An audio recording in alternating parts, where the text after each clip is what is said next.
Hey guys, welcome back to ATNPC Academy. So 7th standard geography bookல page number 184ல கொடுத்துருக்கக்கூடிய மலை வாழிடங்களும் அதற்கான புனைப்பெயர்களும் பற்றி பார்க்க போகிறோம்.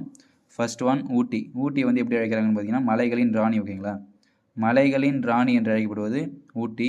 அதுவே மலைகளின் இளவரசி என்று அழைக்கப்படுவது பார்த்தீங்கன்னா கொடைக்கானல். ஊட்டி திண்டுக்கல்ல இருக்குது. ஊட்டி வந்து நீலகிரியில் இருக்குது.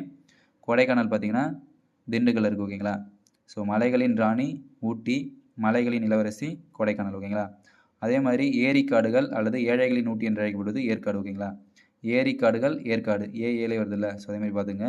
ஏரிக்காடுகள் அல்லது ஏழைகளின் ஊட்டி என்று அழைக்கப்படுவது ஏற்காடு. அதேமாதிரி 14 கொண்டை ஊசி வளைவுகளை உடையது பார்த்திங்கன்னா ஏலகிரி. ஓகேங்களா, 14 கொண்டை ஊசி வளைவுகளை உடையது ஏலகிரி.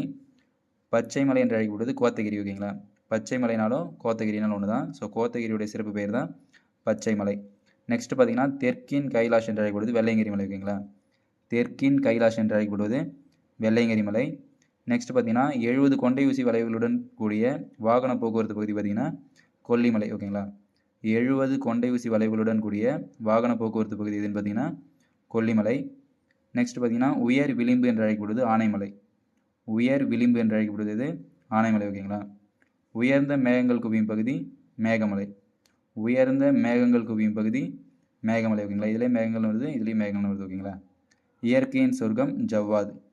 இயற்கையின் சொர்க்கம் என்று அழைக்கப்படுவது ஜவ்வாது. Okay guys, thank you.